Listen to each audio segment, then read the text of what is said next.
Hello my beautiful bookish besties, welcome back to my channel. My name is Liv if you're new here, and today we are going to be talking about the best top tier books I read in 2023.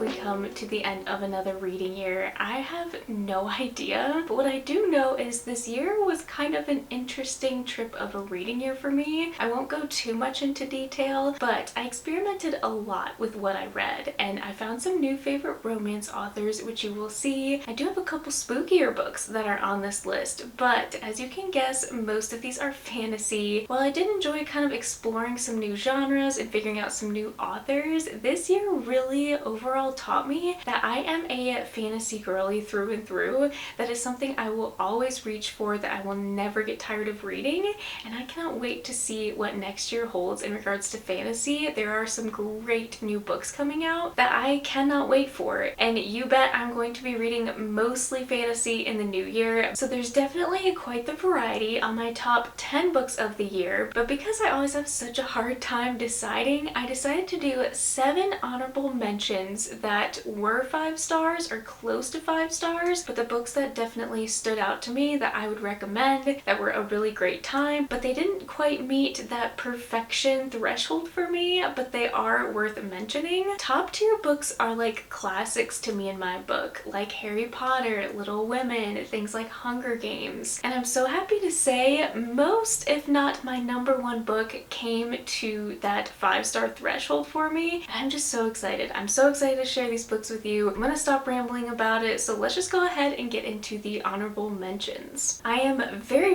picky with my romance books, as you guys know. I'm not so picky with romance and fantasy, but if it's just like a romance contemporary book, I need some depth, I need some plot, I just need there to be a connection, no insta-love. I'm so happy to say that When in Rome by Sarah Adams ended up on this list, as well as Part of Your World by Abby Jimenez. These two authors are amazing, but let's just start with Sarah Adams first. I will say I was not sold on this story in the beginning. We have this pop star who kind of wants to get away. She goes to this small town. She ends up falling in love with a guy in this small town, as well as falling in love with the town itself, and just realizing that's not what I want to do with my life. I don't want to be a big famous pop star. This was full of things that I loved. We have a guy that bakes. He's like the nicest, sweetest person. The way he takes care of her, the way he shows love. This is just so incredible. We cannot have two more opposite people, but when they came together, it was so magical. I love how our main character Noah had these sisters that immediately just latched on to Amelia and were just so sweet and welcoming, and I just love a good sister dynamic. So there was just so many different elements to this for me to give it 5 stars.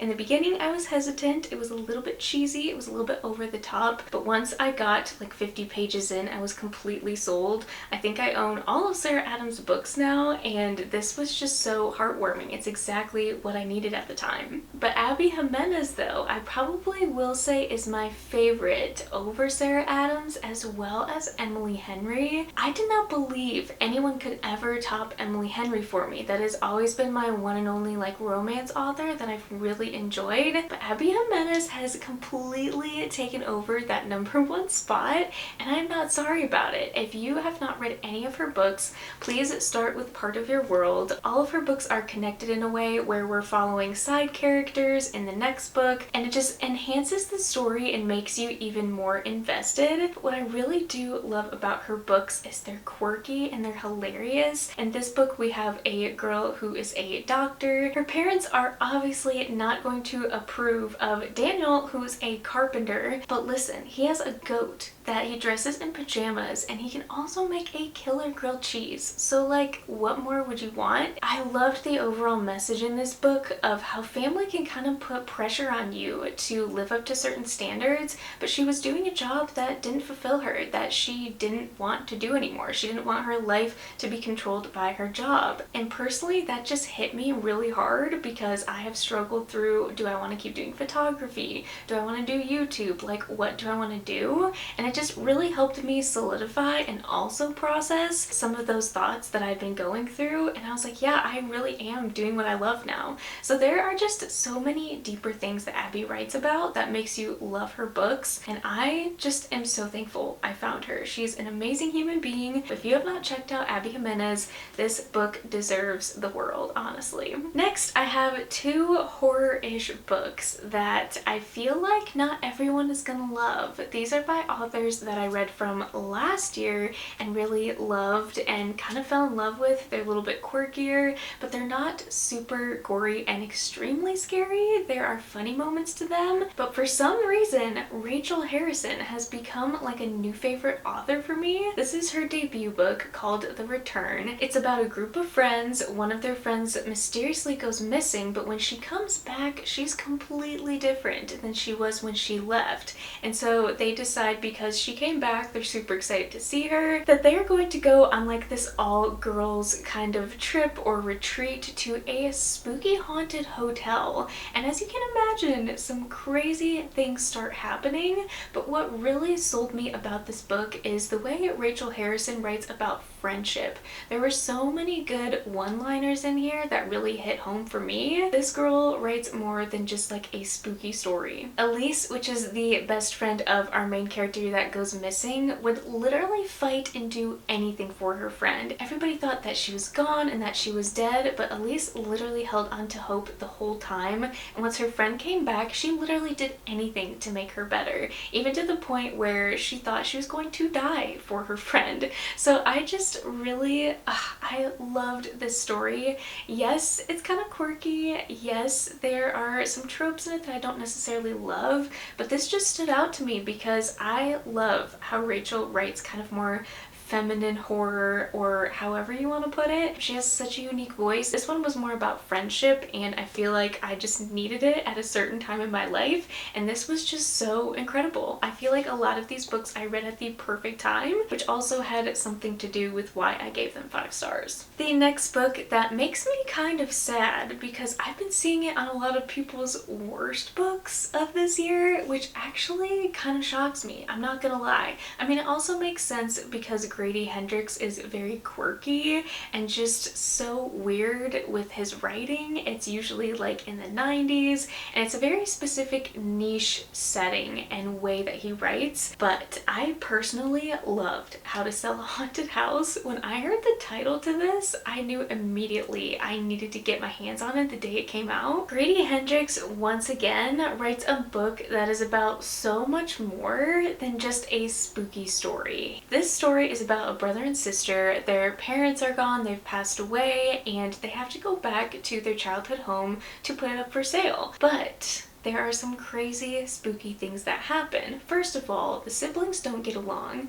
Second of all, it is full of puppets. So if you have a fear of puppets, this one definitely will probably scare you. But let's just say these puppets might come to life, and like I said, some crazy things start happening. I know some people were talking about how funny and silly it was, but honestly, there was a couple like scary moments in this for me. But this book overall just talks about how family can haunt you even when you're an adult. Sometimes you don't realize the trauma that you're carrying with you, and this book helped these characters process and work through that. Again, I just love Grady Hendrix. He has such a unique voice. He's so quirky. Yes, it's hokey. Yes, it's silly, but you're always guaranteed to have a fun time. Next, we have none other than the queen herself, Sarah J. Maas, with House of Sky and Breath. I don't know how anyone can read this and not put it on their favorites list of some sort, because this book was incredible. If you guys know the ending, you know what I'm talking about. There was quite a few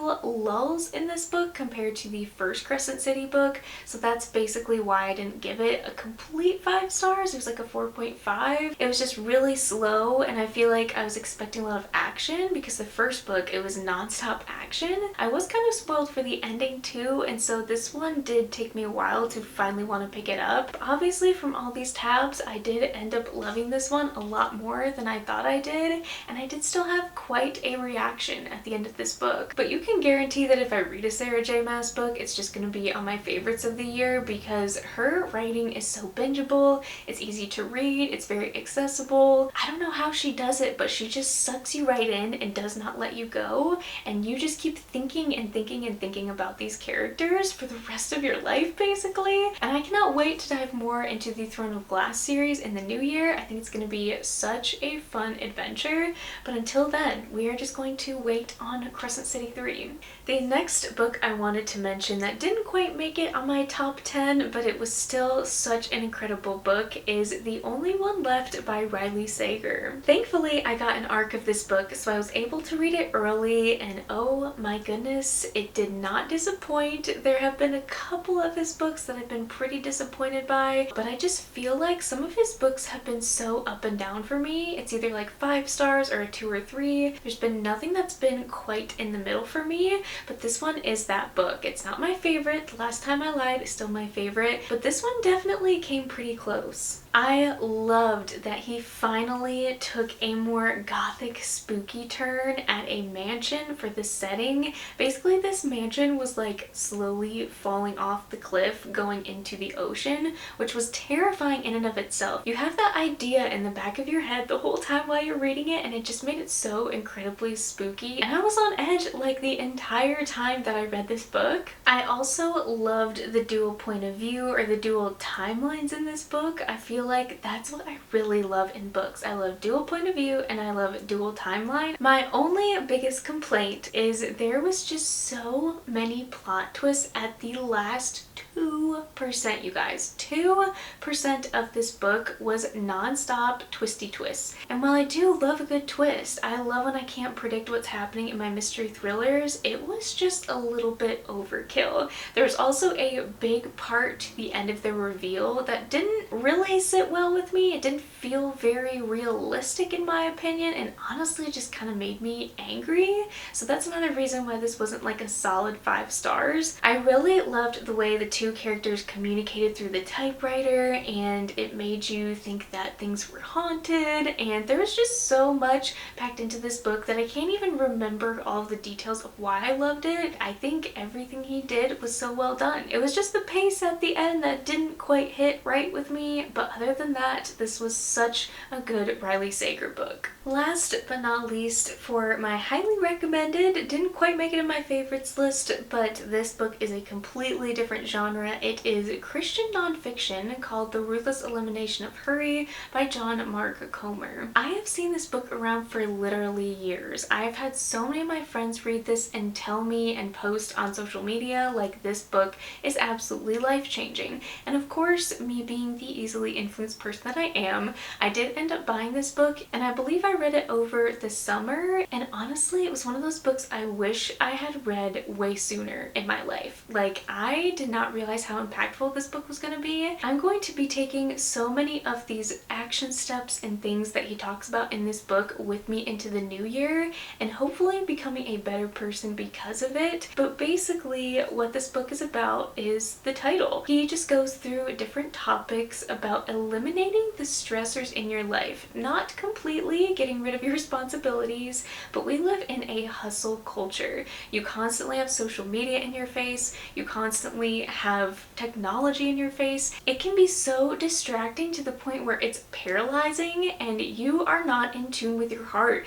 and yourself and who you are as a person and who God is as a person. And I feel like this book just really brought me back down to reality, realized how invested I was in friendships, social media, YouTube, photography, whatever it was, that I was kind of ignoring some people in my life, or I was ignoring getting into the Word. The biggest thing that stood out to me in this book though was the way he talked about the Sabbath. Sunday being a complete rest day. You turn off your phone. I started doing that. I do need to start doing that again in the new year, and I'm planning to. But it just completely revamped my mind. My mind was blown. That's all I can say. The way he writes, the way he words things, it's very conversational, but it is so incredible. It just hit home for me on so many different topics, even even materialistic things, the clothes you own. I cannot explain to you how much this book means to me now. My sister is currently borrowing it, which is why I don't have my physical copy, but I've already purchased a couple more of his books. It was so impactful. It has inspired me to get back into the Bible and so many other things. This book was just hands down absolutely incredible. One of the best Christian nonfiction books I have probably ever read. Now, are you all ready to count down with me to the top 10 favorite books that I had this year? I don't remember how I've done this in past years, but I was able to kind of put these in order of my least 5-star versus like top tier best star as number 1. So some of these are like kind of fuzzy, like these first 5, because we're going from 10 to 5, but the top 5 are like genuinely my top 5 favorite books I've ever read in my entire life. So they are now on my all-time favorites shelf. I will recommend them to anyone. I love them with my whole heart for multiple different reasons, but let's just go ahead and start with number 10. I honestly am shook and cannot believe I am adding a Colleen Hoover book to my best 10 books that I've read this year. I feel like I should be embarrassed or something, but honestly I'm not. I read 3 of her books that were very different books. 2 of them were thrillers. I read Verity, All Your Perfects, which I ended up DNFing, and I also read this one, which is also a mystery thriller. I had no idea what to expect going into this book. Absolutely none. I honestly thought I was going to go in hating it, but I came out loving it, thinking, wow, this is one of the best, twistiest thrillers I've ever read. And that is saying a lot because I am so picky with mystery thrillers, especially with the end. If the ending is way too predictable or the book is just slow or the pacing's off, like it's not going to be a 5 stars from me. This was a ride and an adventure that I need you all to go on with me. If you have not read this book, I know this is such a random book to put on this list, but like if you have not read this, please try it because this is my favorite Colleen Hoover book. I'm not gonna ever read any of her romance. I've tried, but if she continues to write thrillers, like she has me. She may as well be like an auto-buy thriller author for me because if she writes like this, I will buy it. Basically, our couple is going back to this house or this mansion where they first met. They're gonna stay a week there. Hopefully some romance will strike again. But Layla was actually in a terrible attack or an accident. So she has some physical things that she's not capable of anymore. And the way it was tied into this, it was just crazy. There was so many twists and turns I did not expect. It was spooky. Even the audiobook narrator, like some of the voices she would do was just like, wow, it was really well done. And I was hooked from the first sentence to literally the last sentence. I love a good open ending book, so that probably had something else to do with it. But I also buddy read this with my friend Rachel, and she has read hundreds of thrillers, guys, and this is now one of her favorite thrillers as well. If that says anything, you've never tried Colleen Hoover, please start here and maybe even end here because I think this is her best book. If a thriller can shock me that much, it's going to go on my favorites list. The next book coming in at number 9 is probably no surprise. I'm assuming this is going to be on a lot of people's favorites or least favorite books of this year, but for me, Fourth Wing is going to end up in my top 10. I actually had no intention of ever picking this book up, but I was hearing some things that some people were loving it. I saw this at my Barnes & Noble, I think a week before it released, and I was like, you know what? These dragon edges, like, it's kind of selling me. And the fact that it's more adult, and I was hearing it was kind of like Hunger Games, Divergent. I love a good competition. It was giving people nostalgic feels. I was like, okay, this book is a little bit pricey for me, but I am gonna take a risk. I am going to try this and see what I think. And I will say the first 150 pages, I did not give a flip. I didn't see the hype in this one. I couldn't understand why people were loving it so much. The romance was just not good. It was cringy. But once you hit a certain point in this book when the dragons really come out to play, that is when I was like, yes, I love this book. I love it. The biggest reason why I'm so into this series is it does give you that nostalgic feeling, and I honestly don't think I've ever read a book with dragons in it, which is weird as a fantasy reader, but the way that the dragons interact with the people, they can read their minds, it was just everything I could want from a dragon book. I loved the competition, I loved the high stakes. Was this book perfect? No. Absolutely not. There are other books in this stack that I think are absolute perfection. This book was not that, but did I have a good time? Absolutely. I loved the banter between the characters. I loved the training and the fighting and the twists. The twists were so good. Like, this book was non-stop action. I think it's about 500 pages, but it was just like from beginning to end, there was so much. There was so much happening. It just took me a little bit to get invested in the characters, but like I said, when the dragons came out, I was totally here for it. So, might be a cliche choice. I feel like this is going to be on a lot of people's list, but for very, very, very good reason. Coming in at number 8 is another book that was not really on my radar until people forced it on my radar. The second book was everywhere, and as a fantasy reader, if a book is continually popping up in my feed, it's going to catch my attention, and that is Belladonna by Adalyn.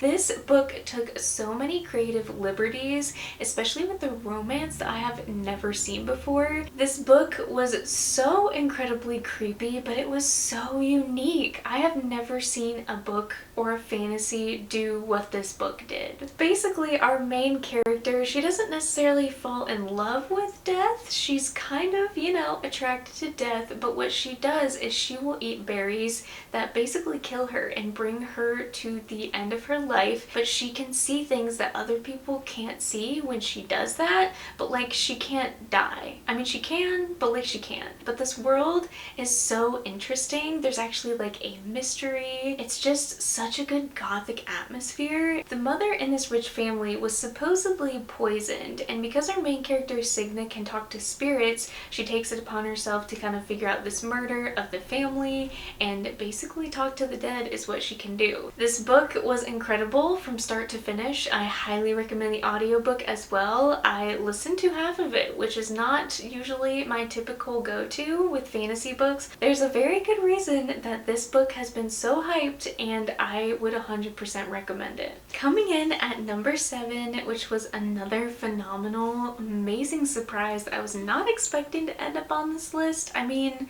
I kind of was just by the cover and the author, but not the story. This was something completely different than I thought it was going to be, and that is Starling House by Alix E. Harrow. I read The 10,000 Doors of January probably 3 years ago. I can't even remember how long it's been, but when I heard that this was going to be a haunted house book, I was like, yeah, sign me up. I don't even care what it's about. As long as it's a haunted house, I'm here for it. But this was so much more than that. We have our main character who's struggling to take care of her brother. Her mother abandoned them when they were young, and she is doing everything she possibly can to earn money for them. They basically live out of this hotel room, which was really sad, and so when she gets offered to essentially clean the Starling house, which is this big, creepy, supposedly haunted mansion, she's a little bit hesitant, but she needs the money. So she meets the guy that's at the house, and a lot of other things happen, but let me just say the first half of this book was so different than the second half. The second half was more about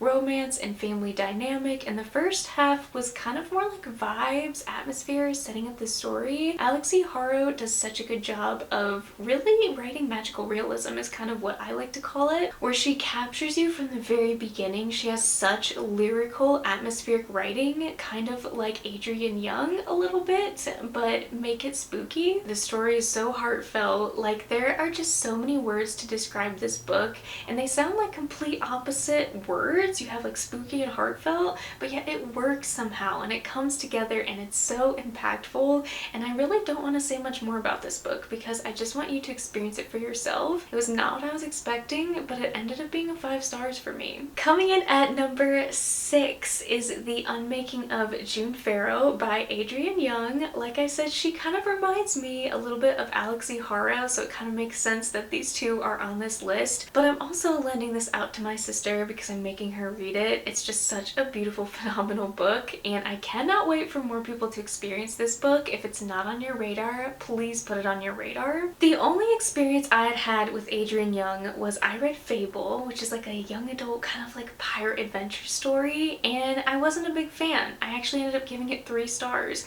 But after Spells for Forgetting absolutely blew up and took over the internet last year, and I saw that she was going to come out with a new book, I was like, well, let me just read the new book, and we ended up reading it for my book club on Patreon, which was an extra special experience getting to chat about it with everyone because everybody loved the book, which is a rare case that everybody is going to love a book in a book club. But this book was incredible. Not at all what I thought it was going to be, but it's almost magical realism contemporary mixed with romance, and there's a mystery, but like, I don't know, I don't want to spoil anything, but let me just say the little twisty twist in this book was very surprising. I was not expecting it from this book whatsoever, but that's what really kept me going with this book. Honestly, I wasn't sure how I was feeling about the atmosphere. It is a little bit more historical, but that's all I'm gonna say about it. This was a beautiful book. I shed a tear at the end. It was powerful. There was so many lessons, but plot twists. I don't even know where to start or how to describe this book because I feel like words are just coming out of my mouth, but this book is such a feeling you get when you read it that if you've read it and you've experienced it for yourself, you know exactly what I'm talking about. So let this just be your indicator that if it's not on your radar, please just pick it up in the new year. Make it be your first book of the new year. Like, it is so incredible. I am sorry, Adrienne Young, that I doubted you in the first place with Fable, because now I want to go read all of her books. Coming in hot at number 5, another book that was not on my radar but took me completely by surprise. I'm glad I trusted the hype with my fantasy people. I feel like that is one hype that I can almost always trust. The Serpent in the Wings of Night ended up at my number 5 spot this year. The only reason I can tell you why this holds a special place in my heart is it really brought me back to fantasy. But I decided to pick this up because I was really just craving a fantasy book, but I wanted something fresh and something new, and people were saying that this was like Hunger Games but with vampires, and I had never been a vampire girly until this book. This book did something for me that no other fantasy book has done. First of all, if you don't know anything about me, I am obsessed with the Hunger Games. I'm still obsessed with the Hunger Games. I read them back in middle school, high school, and I still love it. So if there is a competition or a tournament in a fantasy book, you can bet I will probably pick it up. Just know going into this book, if you have not read it, it is brutal. There's a lot of unnecessary kind of language, but that did not take me out of the story at all whatsoever. The ending had me in utter shock. I didn't know how to feel, and it is very rare that a book leaves me that speechless. I could not put this book down. It was incredible. I already have 6 Scorched Roses on the docket for January, and hopefully the second book I will be reading as well. I have found an all-time new favorite fantasy author, and I've literally only read one of her books. So thank you, Carissa Broadbent, for finally getting me back into fantasy. Coming in at number 4 is A Study in Drowning by Reid. This book was so unique. I don't know how many times I can say that word, but we had some really unique voices really shine through this year with fantasy, and I would have never thought about picking up any of their books. I've seen her adult books and they just haven't really pulled me in. I don't know if it's the cover or the story. When I saw she was writing a young adult gothic dark academic kind of romance with fae, like a fae king, I was like, what in the world is this? But she made it 110% work. She put in the effort. It was so lyrical, so creepy. It's perfect for a rainy day. We have our main character who gets chosen to basically design or redesign, reconstruct the house of an author that she has loved growing up. There's more mysteries kind of surrounding that Brianna author? Did he actually write his work or did someone else? And of course there's an academic rival who she ends up having feelings for. This book was so short for being a standalone, but it packed a big punch for me. Coming in at number 3, it's not going to be a surprise if you picked up on what I said earlier about me discovering a new romance author. That is Yours Truly by Abby Jimenez. This is the second book to Part of Your World, and I would definitely recommend reading Part of Your World first. The best friend of our main character in that book is the main character in this book, but this book, oh my word, I read the author's note and absolutely sobbed my eyes out. Like, I could not gain control of my crying. I was even crying the next morning about it. Like, this book impacted me in such a huge way. Our main character, Brianna, is going through a divorce, as well as her brother is trying to find a kidney donor, or unfortunately, things aren't looking so great for him. So basically, Brianna is just having the worst time of her life until she meets Dr. Jacob Maddox.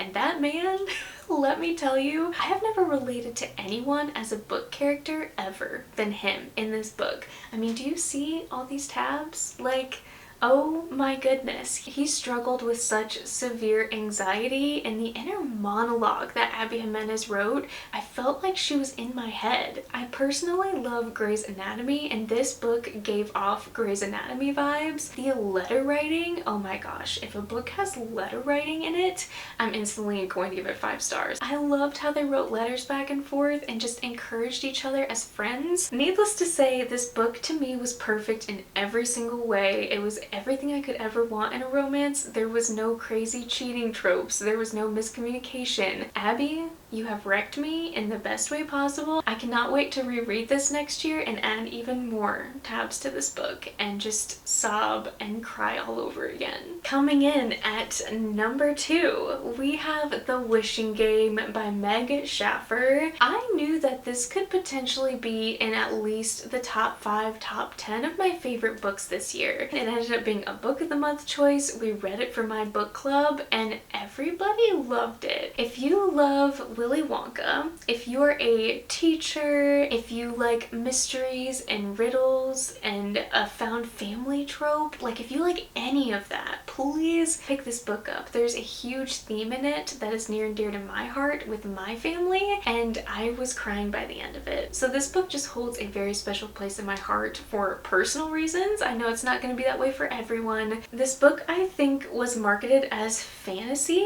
but it's actually not really fantasy at all. Yet somehow you do feel like you're reading a fantasy book because it's so whimsical. There's an author in this story who hasn't written a book in his series for years, probably decades, until one day he makes a public announcement that people that enter his competition can win the only copy of the last book or the next book in this series. So our main character, who's a teacher, she's actually wanting to adopt one of her students. She goes and tries to win this book because the boy really loves this series. The author who's hosting this whole game is so quirky and funny. It just, again, reminds me of Willy Wonka. I can't wait to see what her new book is gonna hold next year. It's supposed to be like a Narnia kind of inspired book, which makes me incredibly excited. I absolutely loved it. She is now an all-time auto-buy favorite author of mine. Last but definitely not least, coming in at number 1, can I get a drum roll please?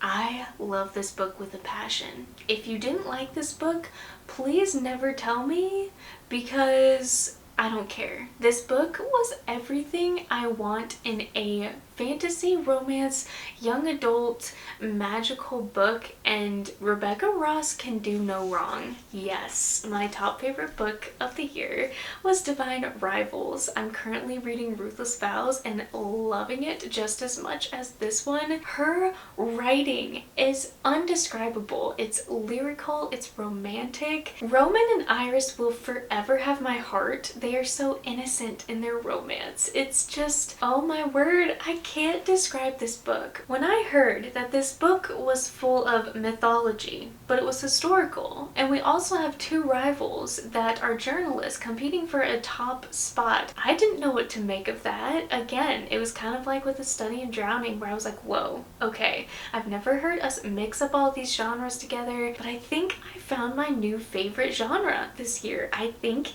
it's historical fantasy, and I would never expect that, but it also makes sense because I used to read a ton of historical as a kid. My dad's a history teacher, so of course that's what he would encourage us to read. This book like sold out. I think Ruthless Vows is sold out in some places now. There is a very good reason for this, and if you have not read this book, please let it be like your top book you read in January or something. If you're not a fantasy reader, if you're not a huge romance reader, I'm not a huge romance reader, you will still love this book. There is something so magical about this book and the way she writes. Oh my gosh, I'm just in love with this author, in love with this series. I love her so much now to the point where I own the rest of her books, and this is the only one that I've read by her. So yes, I have found a new favorite auto-buy author. Honestly, I'm not even predicting anything next year to ever be able to top this. Like, it is that incredible, and that's all I have to say. It's my top book I read this year. If you haven't read it, please put it on your list. Alright friends, those are my honorable mentions, my top 10 books of the year. It was super hard to narrow down just the top 10, so I think I'm gonna do that every single year. I'm just gonna pick like a 10 honorable mention and a 10 top favorites, because I think I read 120 books this year so far.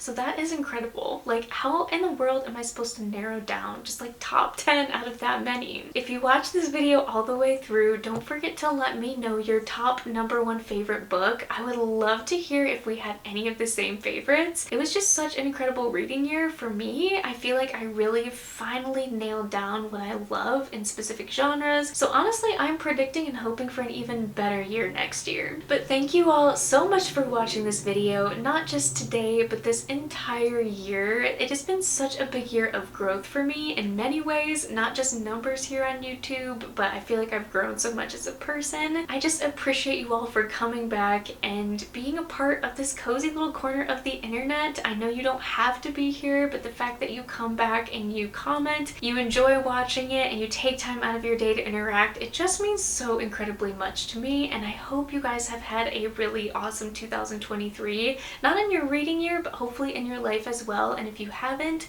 I hope the year of 2024 is going to be your year. I guess this will be the last video of 2023, so I guess I can say I will see you in my next video in 2024.